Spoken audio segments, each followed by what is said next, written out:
Okay, the Boks don't play this weekend. You would never know it, though. Everyone talking about the Bok Match 23 selection time. Bok 23 should be announced next Tuesday, so we still have a few days to debate it, to discuss it. Zels, we're going to talk more in depth about our Bok 23, the one we think Rassie and Jacques will pick. Had huge amounts of interest in terms of emails, comments, Twitter notes to me. A lot of people just loving you, mate. Mate, that can't be true. No, they love you. No, that can't be true, mate. It's like from Nels to Zels to Ricky to Frank. They just adore you. I like how we got called Coles, like we're a couple. Oh, that is beautiful. Yeah. Eh?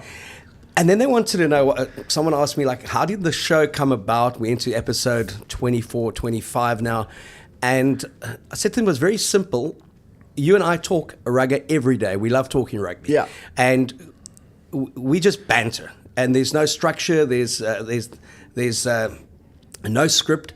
Every day we would talk about the game. We talk about the URC, the Currie Cup, what's happening internationally, obviously the Springboks.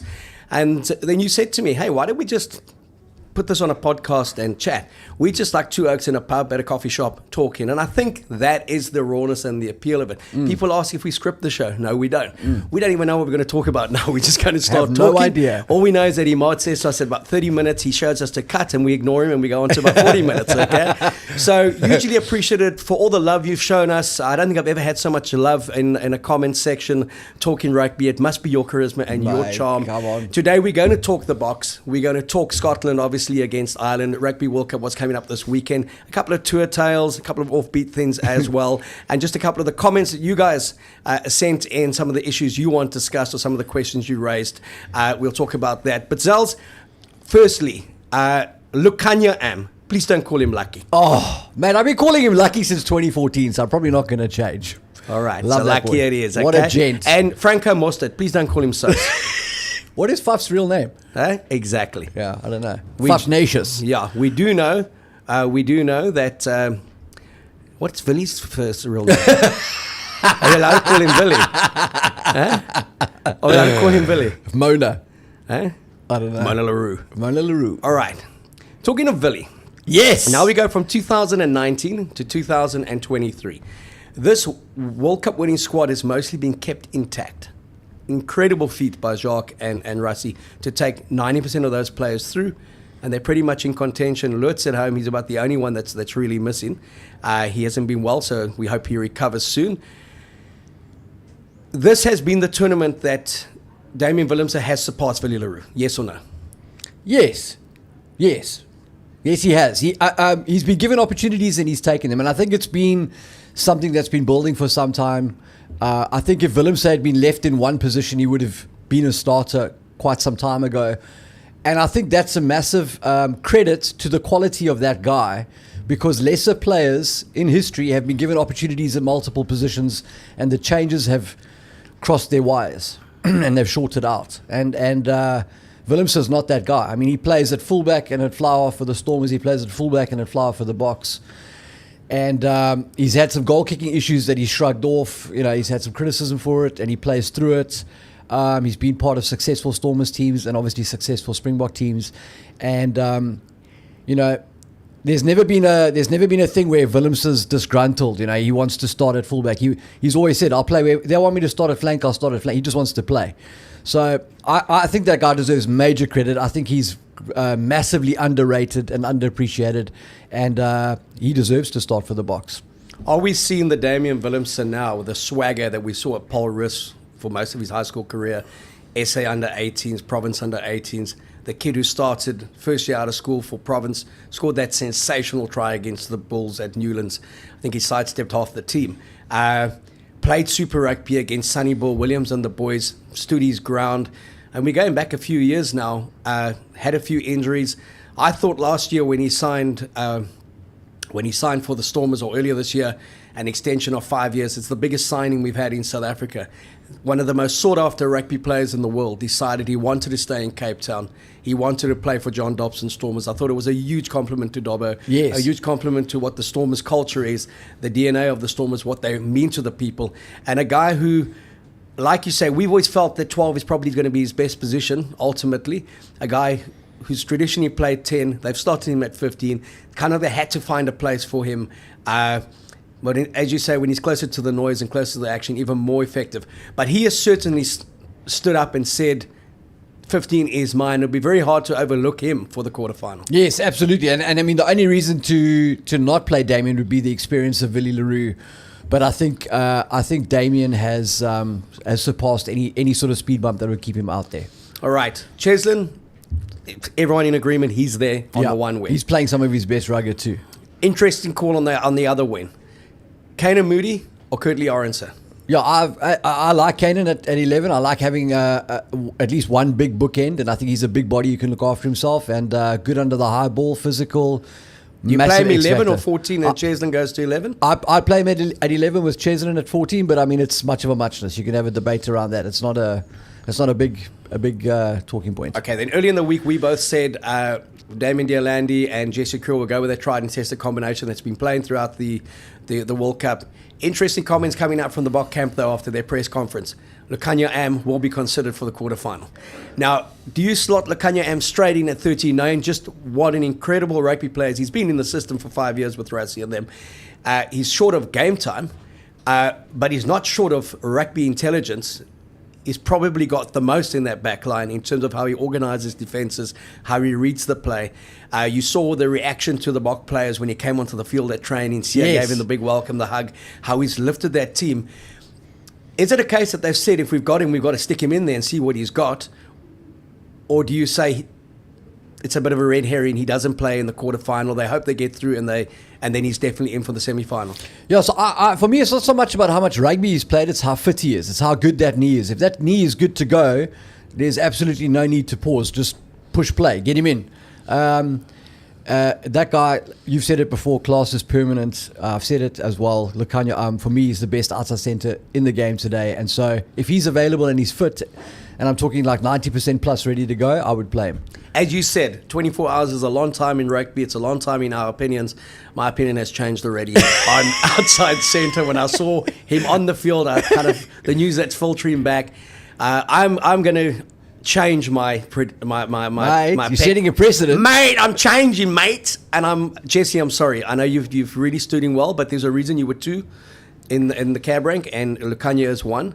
If Lukhanyo is ready to go, pick him, and that's why I would pick Kane Moody ahead of Kurtley Orense, because if Lukhanyo can only last 50 minutes, Kane Moody slots into 13. Right. And then obviously I would have a Grant Williams or a Reinach on the bench because they can slot in on the win. Yes. And it kind of covers that. Makes sense. The guy, and we spoke about him, Milnerton High, boy from is it the northern suburbs? Not quite. It's on the way to the west coast. Not quite, but it's in our. So you're near your valley. You know him. You know the family. I mean, geez, I just don't think that Oak gets any of the plaudits that he's deserving of him. Damien Deolandi. No. When I looked at all the comments that came back, how quickly he was dropped and how quickly he was shifted. Some shifted him out to 13, some to 14, and some into the grandstand. And it was like, hang on a second. Damien Deolandi is the glue. He is so respected internationally. He's so respected by his teammates. Yeah. And he's a bloody good rugby player. Yeah. You know, if you play in the front row, if you play prop, you just have to accept that people are not going to mention your name often. And when they do, it's going to be as the sort of kicker to a joke about your size. And I think inside centre in South African rugby is very similar. People are never going to understand what you do in South Africa. They're never going to appreciate it. And when you do what your coaches tell you and you play your role in the team, people are going to criticize you for it. And that's a reason, that is part of the reason why, even though I think Damien Willemse would add massive value at 12, I wouldn't play him at 12 because I don't think he's that kind of a guy. I think Damien has got too much, Willemse has got too much flash to get stuck in a job where he's got to be the target setter. In that mold, Deolandi brings flash. I mean, that guy is not just a crash ball guy. He does find a soft shoulder. He does use his feet. He does have burst. And it's phenomenal how it's almost like something out of Asterix. When that guy has people on his back, he just keeps going forward. It's like he's had a sip of the magic potion and there's at least 3 meters of go forward in every single collision. So, and that is massive. That takes huge stress off the pack and the scrum off. And also, if we go back to 2019 World Cup semi-final against Wales, you'll see those clips showing to you as I speak. Damien Delandy turned nothing into something. Spectacular try in the context of the game. No one was gaining a centimetre, let alone a metre, in terms of the collision. He did it, and he's a big-time player. And I think that's something, because of the consistency that Rassie and Jacques have been together for 6 years with the Boks, and they've pretty much stuck with the same kind of team, same squad of players. We now see the difference between players who are one-hit wonders, players who come in and play the odd good game, not quite good for test level, very good at provincial level or club level, and then you get those players, and you used to see it a lot with the All Blacks in the old days, the Frank Bunces and the Walter Littles. They looked hopeless for the Chiefs in Super Rugby, but you put an All Black jersey on them in the big time, and my goodness, do they come alive. Damien Delandy comes alive. Yeah, I mean, he's one of those players that comes alive. When the moment comes, he's always there. Yeah, big players make big plays, and that's Delaney. In the biggest games, he shines the brightest. Which brings me back to another big player. We spoke at length about him, Andre Pollard. It's still the Manie Libbok, Andre Pollard. Lots of debate and lots of the feedback we got. What issues do you want us to address? What kind of topics? It's like, what's our love affair with Andre Pollard? Some even called us racist because we felt that Pollard should start and Libbok should be in the 23 and not necessarily starting, not out the 23. And a lot of people throwing great running meter stats at me, various other things. But this is a World Cup quarter-final. This isn't a rugby championship game that we get to go again next weekend. It's also not about who scores 4 tries to get the bonus point. We need one more point than the opposition to qualify. And I remember Eddie Jones saying to Jake in 2007, when the Boks had beaten England 36-0, Angleterre 0, Afrique du Sud 36. And England had started talking about, can the Boks do it in a final? And Jake was insistent they're going to score 4 tries and show the world that they can play exactly the same way, they don't change it. And Eddie, to his credit, said, mate, I've lost a World Cup basically by a point. Let's go and win one by a point. Yeah. And if it comes to an arm wrestle, they can't beat us. And his thing to the players was, if you walk out the tunnel and you look at your opposite number, 1-on-1, is he better than you and could he beat you in an arm wrestle? No. Then we don't lose this game. Don't give them a sniff because you want to bring them into the game. One of the things that kind of made me chuckle was some bloke wrote in and said, you've got to play Manie Libbok against France because it's going to be the most thrilling game of the World Cup. They all play open rugby and attack rugby. France kicks more than any team in the world. They've kicked the most in the last 2 years. They don't play freestyle, free-flowing rugby. Yeah. If you look at that opening game against New Zealand, New Zealand had more ball. New Zealand had more ball possession, and they had more minutes on the ball. France had 62% of territory. New Zealand had 38%, and that was a definite one. France played it in the right areas, forced the penalties. Ramos took care of the rest. It was 2 tries each, 27-13. They slaughtered them. All the statistics pointed to, if you took away the final score, you would have said New Zealand won that game by 15 points. And that's why rugby statistics, the devil is in the detail in terms of context. Now, Pollard's percentages and percentage play, to me, is what you need to start a World Cup quarter-final. Yeah. And then the razzle and dazzle of Libbok, if and when needed. And also knowing that Pollard may not have the gas to go more than 60 minutes. You wouldn't want to start Libbok. He twists his ankle in the first 2 minutes, and now you've got 78 minutes thinking, this guy just will be fatigued on the hour. So, Rassie and Jacques, loyalty to the guy they know has done it before, or loyalty to the bloke they've entrusted in his absence? No, I think they're definitely going to go with Andre Pollard. As I've said before, Rassie said it, 10, 11 years ago, Andre's going to the next 3 World Cups. So I've got no doubt Andre Pollard will play in the biggest games. And it's not because Andre Pollard is a better player than Manie Libbok in every single aspect of the game. That's not the point. The point is that if you're going to go racing off-road, you need the right tyres, you need the right vehicle. And in a World Cup, Andre Pollard is the right guy for test match rugby. Test match rugby, the margins are narrow because the stakes are so high. When Ireland play Scotland, the players in there are going to care a lot more about the outcome of that match than when Leinster play potentially Connacht. Because in a World Cup, you get one shot at this every 4 years. For some people, they get one shot in their career to win a World Cup. You know, in the URC, in the top 14, if it doesn't happen this year, you do it again next year. Is Rassie playing games, though, when he comes out, or is he managing expectation till he announces the squad? When he says, easy there with the Pollard euphoria. Marnie's been our guy all season. Marnie brings a dimension. We're playing more attacking rugby than we've ever played before, something the fans wanted to see. Now, there was something interesting there, something the fans wanted to see, okay? Is he playing kind of a few mind games? Did you just ask me, is Rassie playing games? Is he playing a few mind games with us? Is water wet? Of course he's playing games. That's what he does. I mean, that Wales test that we lost, that was Rassie giving the fans their team. You know? So I think a lot of this is about Rassie recognizes the value of Marnie Lebok, and he understands obviously the value that he adds in the counter-attacking game and the attacking game and the flair, and it's all there. But he knows better than anybody that when the margins are small, you want the guy that's going to play the numbers, and Handré Pollard, the boringness of Handré Pollard is what fits him for Test rugby.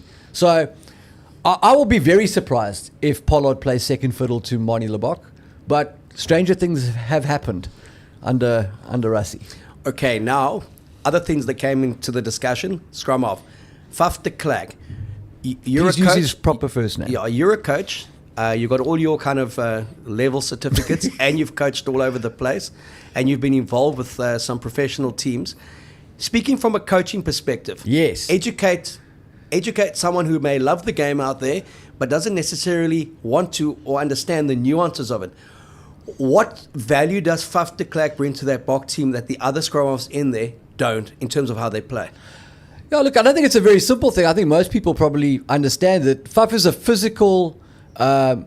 He's a physical terrier. He's a ball chaser.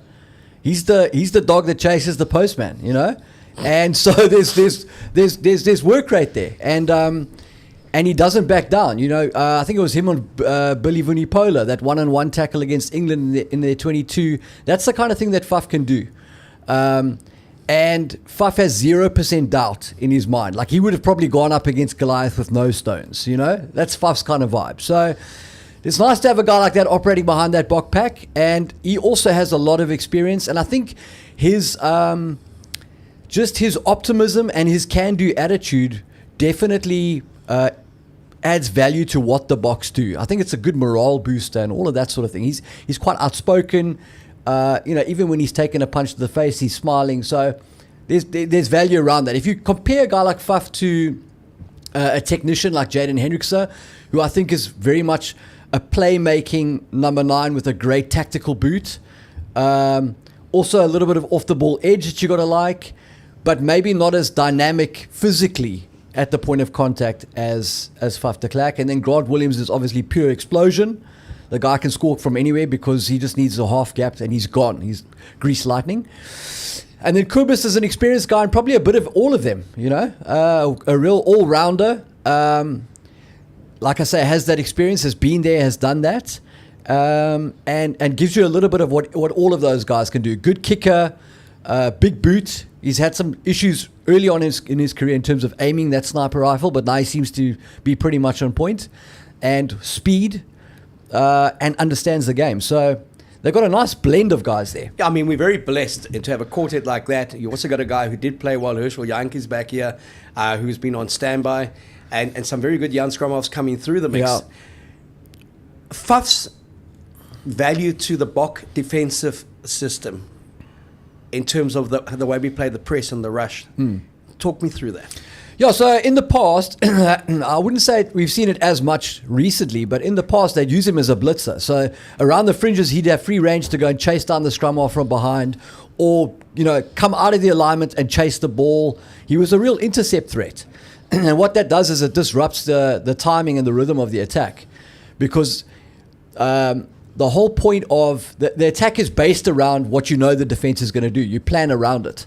So when the rhythm of that defense changes radically, and that's part of the sting in the tail of this rush defense, is to actually just take away time completely for decision making. When you have a guy that's being a maverick in that system, and the defensive team knows it's coming, so they are prepared to cover for him, then it sort of you roll the dice when you pass the ball, because that guy's loose somewhere. It makes you second guess. You look over your shoulder, and that buys the defense some more time.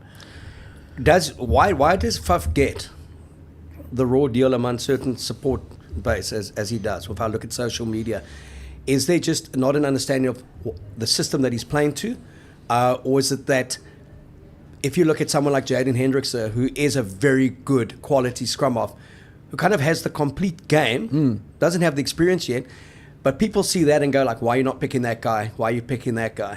What is it about Faf that he's not getting the kudos that he I think it's the same thing that makes him so popular with some people. Like, some people like a gambler and some people don't. And I think it's as simple as that with Faf, is that sometimes he gambles and it doesn't come off. And then the people who don't like gamblers say, we can't have this guy. This is ridiculous. He's out of control. And then sometimes he gambles and it does come off, and everybody does like a gambler, says, this is our man, Danny Ocean, let's go. So you're still in agreement, Faf has to start, non-negotiable? Look, we're at the point at this World Cup where the starters effectively choose themselves. You have to have Faf there. And the guys who have been there and done it before, they won the World Cup in 2019. They won a British and Irish Lions Series. They won a rugby championship. Yeah. You want guys who look at the opponent and say, we've been where you are today, and we've been further. Yes. And that experience is, I remember Jake saying to me in 2007, or 2004, when he bought Percy Montgomery, Oster run back, and he had that core under 21 players led by Skalk Berger. He said it was a lot easier to convince the youngsters that they could beat anyone when they were looking to their left and right.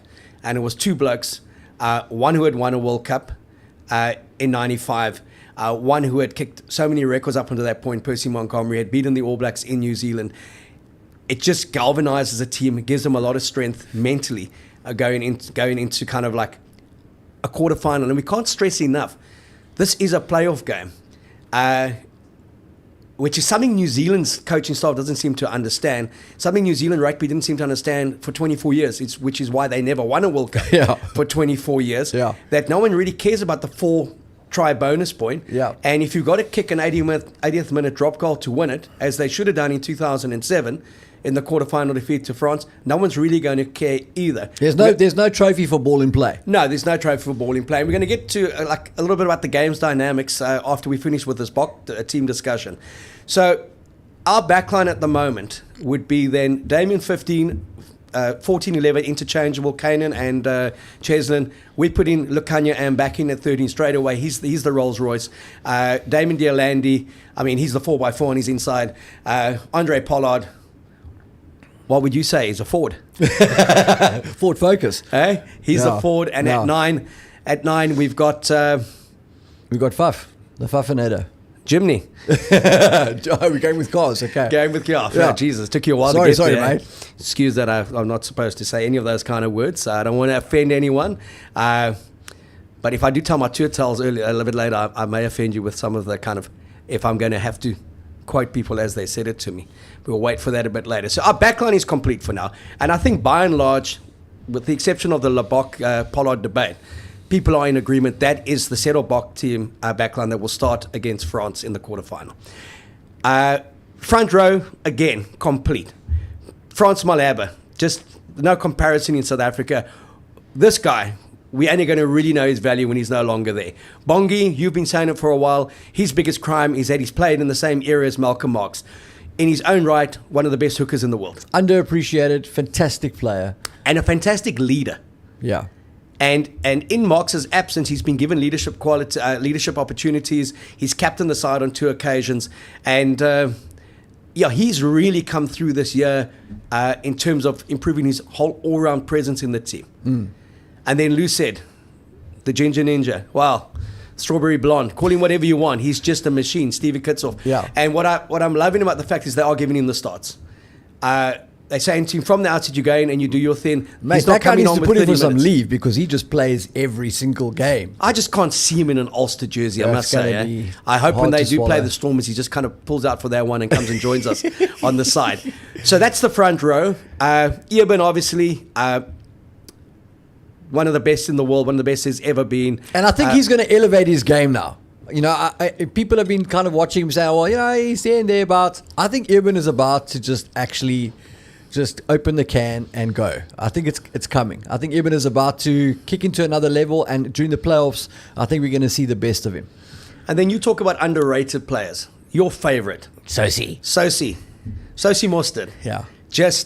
Is that not one of the unsung heroes of Springbok rugby? Look, it took me a while to come round to his value. When he was at the Lions there, I was also like, I don't know, what does this guy actually do? But when you actually keep your eye on him and see the work that guy gets through, I mean, he builds a pyramid on his own, that bloke. He gets through a ton of work. And I think that's what underpins that Bok pack. There's a lot of workers in that pack. Jasper Wiese is another guy who kind of fits that mold. He's not the flashiest forward. There's no Bobby Skinstad there, but gets through a lot of work. But if you take Sos, do you think what has been kind of counted against Sos was that they played him at flank, they played him off the bench? Because of his versatility, there may be games when, the running lines of a flanker are a lot different to the running lines of a lock. Yes. In the defensive kind of alignment, so much different. Yeah. That again, we talk about nuances in a game, and then the criticism of him in the past may have been harsh based on just what he's offering the team in terms of options and versatility. Yeah, it just goes to show what a good player he is, because generally nobody would have played Victor at number 7. I know we had Mark Andrews at 8 in that World Cup final, but Sos is a guy who's so valuable to the cause that when there was a better number 5, they found a place for him at number 7. And that's not because Sos is a 7. He's not Willem Alberts. He's not that kind of player. But he adds so much value to the team and the production that's required to make this machine go forward that they found a place for him in flank. Obviously, he got a bit exposed in the wide channel there in the one game, but he is a net gain. Having him on the field is a positive in every respect, whether he plays 5 or 7. No questions. This guy starts. He's the combination. In the absence of Lurt, it's Sos and it's Eben. Yes. All right. Then I watched a little documentary the other day and a couple of highlights clips. Siya Kolisi. Wow. Heineken Meyer had that guy carrying tackle bags in 2015 at a World Cup. That was only 8 years ago. You talk about a coach giving a player an opportunity, trusting his leadership qualities. Rassie Erasmus's biggest success story in his career, his legacy will be Siya Kolisi. The fact that he took over in 2018, he picked Siya Kolisi, he made him his captain. It was in no means a political decision. Yeah. It was recognizing the charisma, the presence that he brought, and then the support structure he had with veterans like a Dwayne Vermeulen and Eben around him, and obviously some of those bruisers in the front row. But wow, that Bok team with him at the front is just so different to any other Bok team I've experienced. And that's since 1992 when I did my first test when the All Blacks played against the Springboks at Ellis Park. I have never known a leader as inspirational, charismatic, and as popular as him. And I've never known a guy who can really take it up 30-40% than what we see from him at club level. He is born to play test rugby. Well, that's what I was going to say, is that Siya is perfectly fitted out for 2023 Springbok rugby. Or 2019 to 2023, right? He is exactly the right guy to lead South Africa at this point in history. And I'm not talking politically. I'm just talking about his charisma, the way he fits into the team, what he brings as a player, the setup of the different clubs, and how he is somebody that the players can respect without being an old fogey, and an untouchable guy who can't be approached. He's the perfect candidate for that job. But I also think that Rassie rolled the dice in some regard with Siya when he made him the captain, because it was at a period of Springbok history where there was a bit of transition, right? You had Flo leaving, or not Flo leaving, but you had Skalkberger retiring, and there was like, who's going to be the next open side? And Siya has taken the opportunity with both hands. Like, that guy has emerged as a premier open side flanker in world rugby. And like you say, he plays his best rugby at test level. When you've got doubts about what he's doing at the Sharks and there's question marks about, his form and his fitness, you put that green jersey on him and bang, he's there, ready to go. Huge ball carrier at test level, and just an athlete, comes back from that injury, blazes 40 yards up the field. Just phenomenal. And the way they play him as well, and from the outside there's been that honesty from coach to player. Siya Kolisi's role is to go out, to lead that team out, and to empty the tank. And if that means 35 minutes, 55 minutes, or 75 minutes, that's when they pull him. He shows them he's got nothing left. It's not just in the captain must play through for 80 or whatever. What they have got right with those starters is you give us everything because we feel we got very good players coming off the bench. So here's there, Peter Steph du Toit. We've seen signs of the player who won the World Player of the Year in 2019. He's been injury free at this World Cup. That's been one of the big blessings. Yeah. That pack. We're going to get to number 8 now. That 7 is also unanimous, and everyone who wrote in said that's the 7 that starts. Definitely. No questions. And I think that is also a compliment to how they've kept these players conditioned and how they got them to potentially peak next weekend. 8, the big discussion point. Do you go with the brute force of Jasper? He's into his second season. Do you go with the calm, charismatic Dwayne at 8 and then bring Jasper off the bench? We'll talk about the substitutes bench now. Have you changed your mind from a couple of days ago? Is it still the veteran, the old man who plays for the big moment, Dwayne Vermeulen? Yes. So, I mean, between his ears, Dwayne is arguably our best forward, right? He's basically a coach on the field, fantastic player, hitman, great ball carrier. The only question with Dwayne is how many Ks has he got left on the clock before it's time to take the old bird in and trade it in for something else. So, I'm a huge Dwayne fan, always have been. And for me, these are the moments that you bring this guy to the box squad for. If you're not going to play him in these moments, like I said before, why is he there? He would be my number 8, absolutely. And in terms of impact, Dwayne to empty the tank or Dwayne to come in and close a game? No, I don't like having an old guy come off the bench, you know?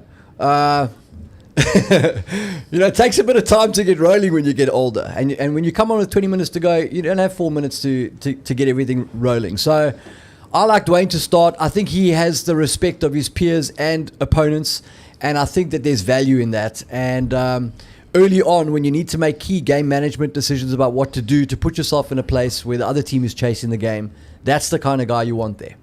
All right, so we are consistent and we're in agreement. We think we've picked a super 50, and it won't vary much from what Rassie and Jacques will pick. The bench, again, you go with the 2 props and a hooker. Trevor has to be there. He covers 1 and 3. Dion Fourie has now shown enough with his man of the match performance to be the reserve hooker.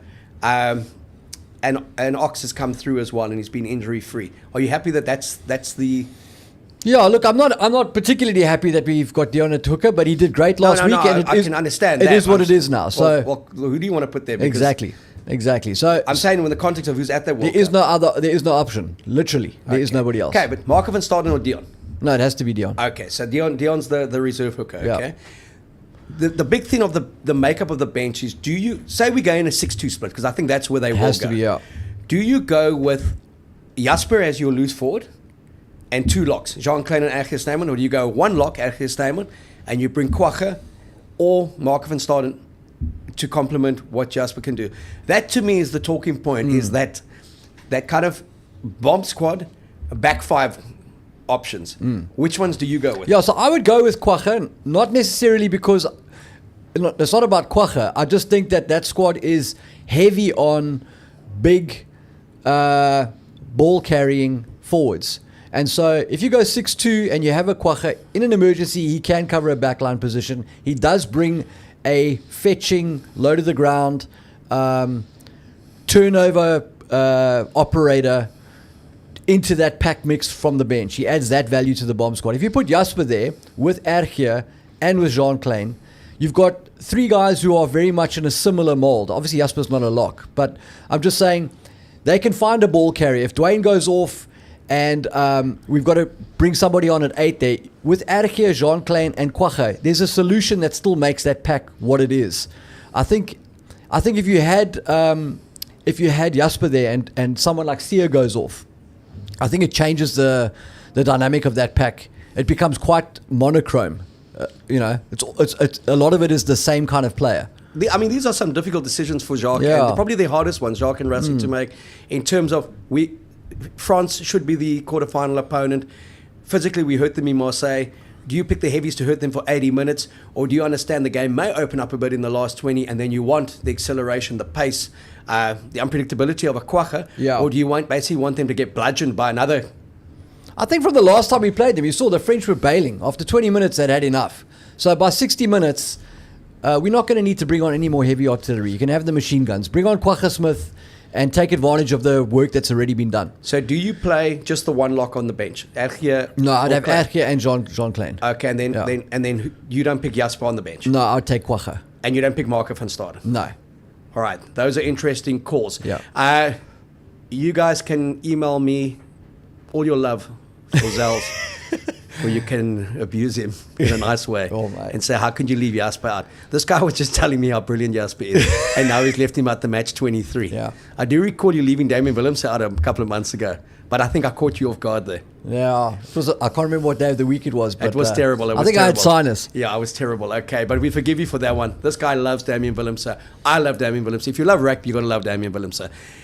We were critical of him 2 years ago because we felt he wasn't realizing his potential while he's blossomed with opportunities. Yeah. A huge kudos to John Dobson for that, the Stormers, and then obviously for Rassie and Jacques to backing him and giving him playing opportunities. The Boks play next weekend against France. It's quarterfinal time. We'll still have lots of discussion on social media about that 23. I think really it's 2 or 3 names that are the talking points. Pretty much everything else is settled. The focus this weekend, the big one, it's Scotland against Ireland. Ireland haven't lost to Scotland in 8 matches. Ireland have been very vocal this week saying, do you really think we would even consider throwing or manipulating the flow of the game to get the Boks out? It could be us going out. It's starting to build in such a cool way. Everyone's saying, hey, we're not doing anyone any favors here. Rassie loving it, sitting back and watching the circus unfold. He's followed Scotland and he's followed Ireland on his Twitter feed, the only 2 followers he has.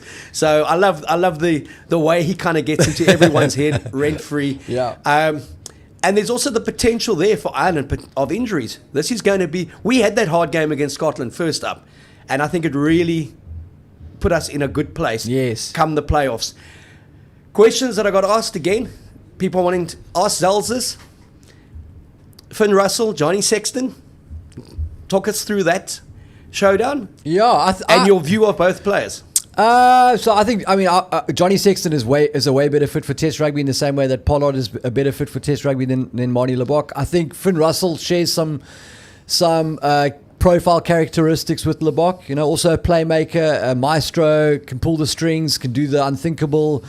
To unlock a defense and send somebody through. Sexton probably a little bit more boring, but more consistent, more dependable, and on Saturday the winner. So I think Sexton's a guy who plays to the numbers, kicks the points, and he's no slouch in the running game, but physical runner himself, a lot like Pollard. So I think there's quite a good comparison between the two there. Here's a little stat: Johnny Sexton has not lost to a Scottish team at club or international level in 12 years.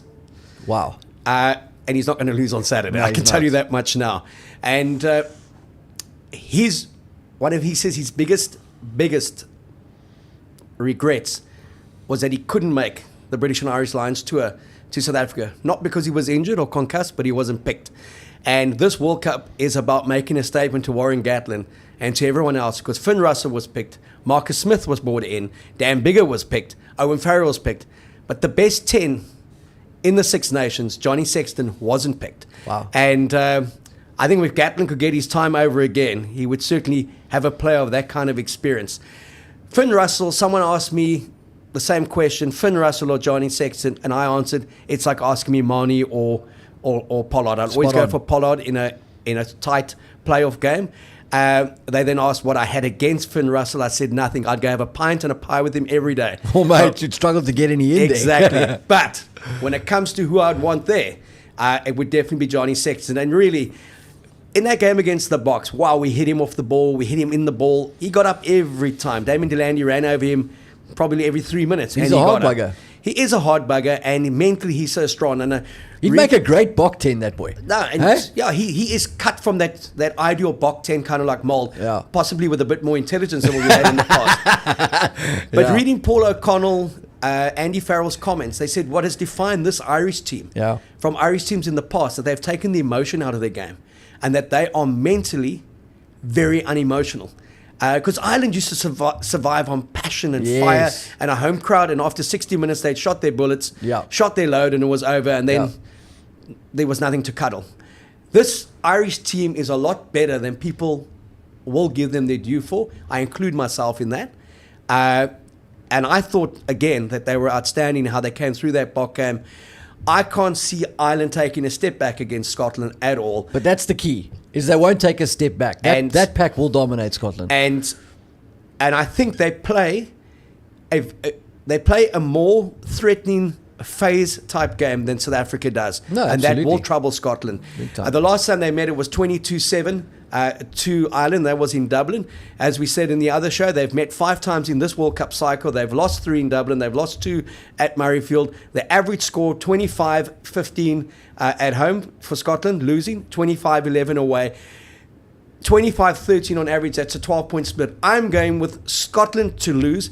I'm going with Ireland to win 28 points to 15. A 13-point margin. I think it's consistent with the strength of these two teams on neutral ground. I think learn from history. Take that one. Ireland to win comfortably. It's not going to be a flash game. It's going to be a very physical game. But it will be Ireland in the quarterfinals. I agree with that 100%. I had Ireland to win this by 10 to 15 points. So, I mean, that scoreline sounds pretty much on point to me. I concur. Thanks. I love it when we concur. What we have also concurred on is that the game may be radically different to the 1980s, but it's not really all that different, okay? Perception is a bastard because perception is so often presented as fact. Yeah. Now, a good mate of my partners, Gillian, is one man who dominated Survivor. I'll call him Survivor Graham. And he's a huge rugby fan, loves a debate, follows the game, watches videos lots. He once asked me how many times I watch the video, and I said sometimes I don't even watch the game. But no, shocked. But you just wrote 700 words on it. I know. Which game did you watch? None. I wrote it before kickoff. There was a funny time a couple of years back. I had to do a Curry Cup game in this watered down Curry Cup. Sharks against the Province, and I was at a braai. But it was my deadline it was basically for the Monday. And this bloke was looking at me and he was saying like, what did you think of the first half? And I said, what first half? And he said, the Curry Cup final. I said, oh, who's winning? He said, but I buy the paper on Monday to read you. Yeah. And I said, don't worry, I'll be watching it in the morning. So calmed him down a little bit there. But Graham has been wonderfully supportive of us as well, and very kind in his... that's Graham Jenica, by the way. And very kind in his praise for us and the questions that he asked. And he said, Mork, I want more of Zels. I want more of you guys because I'm even scraping the barrel. I'm even watching the breakdown now. So and the breakdown is John Kerwin, Jeff Wilson, and Mills, and all magnificent rugby players over different eras. Yeah. JK, for me, the finest right wing to ever play the game. I grew up in an era where he was kind of like one of my... Carl Duplessis on the left wing, JK on the right wing. Beautiful. When they played together for that Southern Hemisphere 15 at Twickers, I was in win heaven watching those two guys. 1987, he scored that 80-meter try against Italy. What amazes me is the ignorance that he speaks with about the game in terms of not having an appreciation. In the latest installment, he said, forget about South Africa, the Africans as he calls us. They don't want to score tries. They just want to kick. We scored 20 tries in 3 games at this World Cup. It's like, hold on a second, guys. Or maybe to 22 in our 4 games. We scored 5 against them at Twickenham against the All Blacks. John Kerwin's 1987 All Black side was one of the great All Black teams. Their forwards were outstanding in that era and dominated. When they lost in 1991 in the semi-final against Australia with Campo and throwing the overhead pass, Tim Horan scoring the try, the end score was 16-6. New Zealand's efforts were 2 penalties in those days. Now, he talks about speeding up the game, what the public want. Forget the sin of what the public want. Rugby is a sport that many, many years ago, the makeup of it was, it's brutal, there's a scrum, there's defense, and there's kicking. If you want a game that people want to watch, change the nature of the game and call it something else. But this thing about, they say time is a great healer, but time also is a great memory loss. Because people who say in my day, in the 80s, wow, when the ball was so free-flowing, the ball was in play for so many minutes, and it was just tries. In the 80s, mid-80s, and we'll give you some stats, the 1987 World Cup, you had 45 lineouts on average a game, and you had 30-plus scrums. You had 45 tackles made a game to today's 90-plus tackles made a game on average. The ball wasn't in play for a lot, and field position, 48% of the time they were kicking for field position. Now it's 32% of the time. Defenses were pretty much unstructured. We didn't have substitutes back then, so that also brings in the fatigue element. You also didn't have line-out lifters, and you had a lot more contesting. So the efficiency, 70%, 68% I think it is, for the line-out wins. Now it's in the 90%.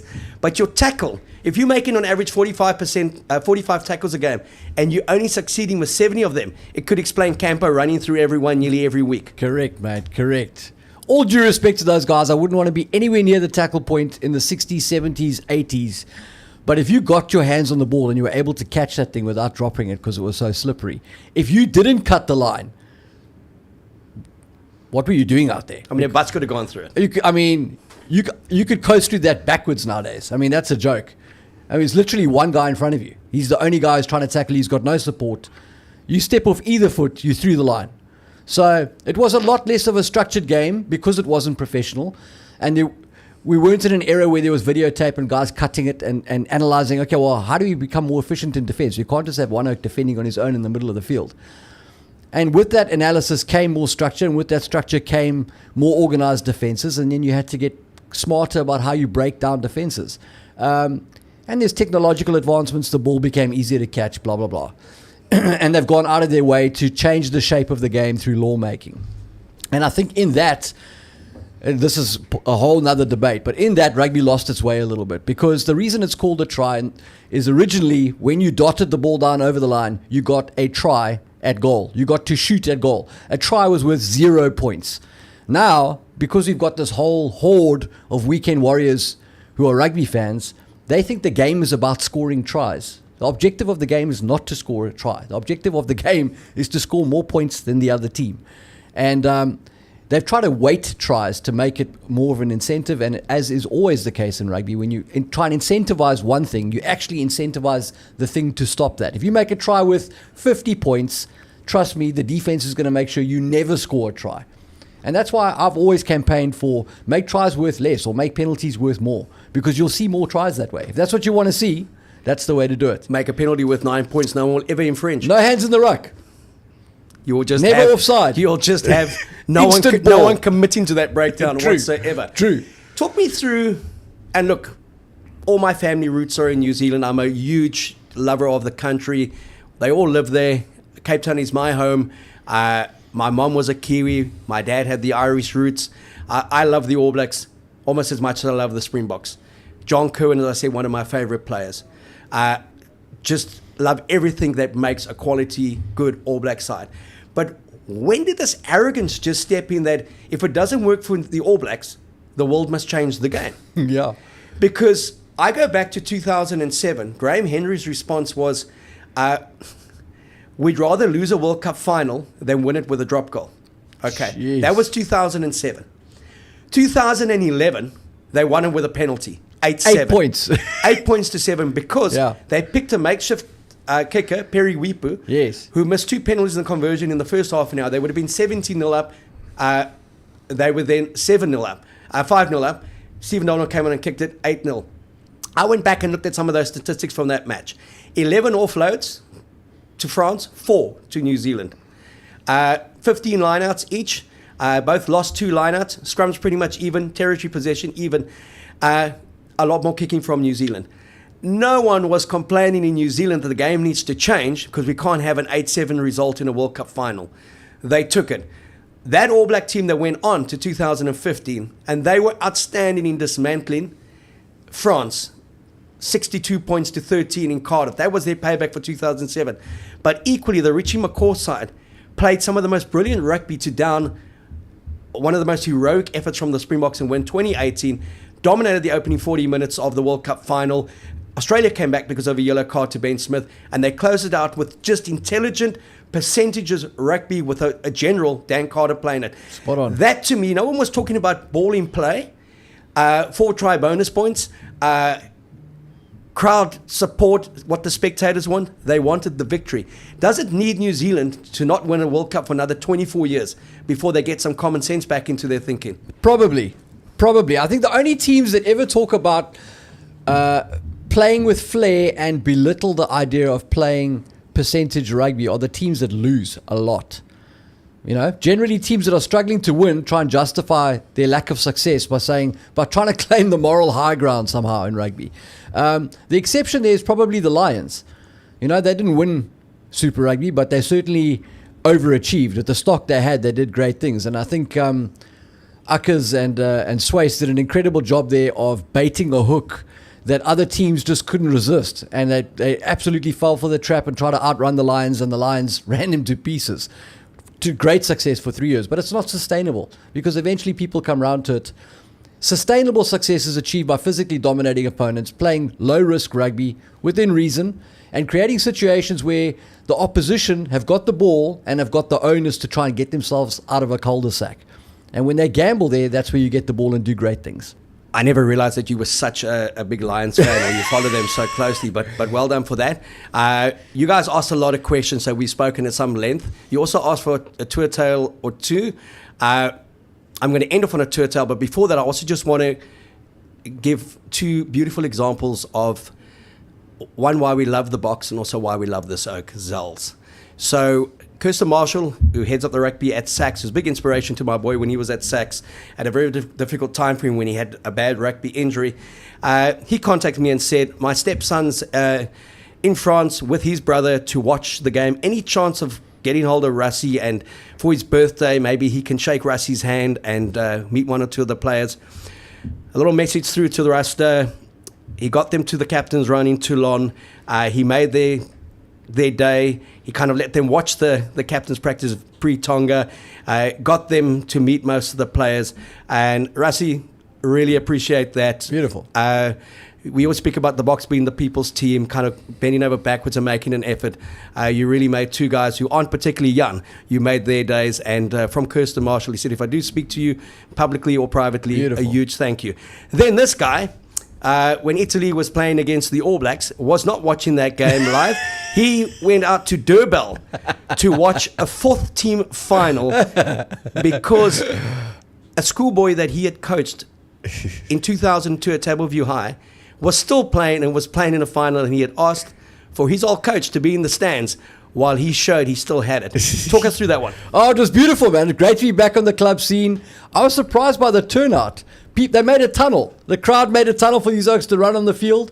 There was some star power there. Damien Delendi's brother Aiden was there and played number 8 for Hammies against Durbal. And I'm not going to talk to the quality of the game, but Durbal came out convincing winners. And my mate Henry Temple had a good game. Came on at hooker, and he was part of the winning team. So he's got a trophy and he's a champ. Well, here's to Henry Temple. Well done. We're going to end with the tour tale. I was with the box between 2000 and 2003, headed up their communications. It was a terrible time for Springbok rugby, but there were some funny moments, and one of the funniest was Andre Markgraf, who was the assistant coach, and I adore Andre as well. Very eccentric character, though. We were playing in a must-win game against France. We had lost the first test at Ellis Park. Second test, we had to win, and it was a brutal game. Harry Fulina coming with these wonderful ideas. That all went out the window the minute we lost. And it was backs to the wall. It was just physically the Rassie thing. We got to F them up. We went out there. There were a couple of yellow cards in the game. It got down to 1 score at the end. And I'm in the coach's box with Marquis and with Harry. And Marquis is on the big walkie-talkie. And he's screaming. To Jake, who's running the thing. I think Jake's on another frequency at that stage as well. But he's screaming, "Tell Butch to get the ball, force the penalty." He's talking about Butch James. Yeah. Kick it to the corner, force the penalty. We're going to kick these 3 points. We're going to win this game, Marky. I'm telling you, we're going to win this game. There were 3 minutes to go in the game, and we're on attack in Durban. And I eventually asked him, why do we want the 3 points? This is all in Afrikaans. Yeah. En hy sê, want ons is 2 punte agter. And I said, nee Andre, ons het 2 punte voor. And he's like, oh, fuck. So, we won the game. We didn't need the penalty, but it didn't give me great confidence that at that stage, the Bok assistant coach didn't know we were leading the game by 2 points going into the final 2 minutes. He thought we were actually behind. We'll chat next week. Enjoy World Rugby World Cup this weekend. Zels, it's always been a pleasure. Imad, the wonderful producer who has to put it all together. I'm sorry about the length.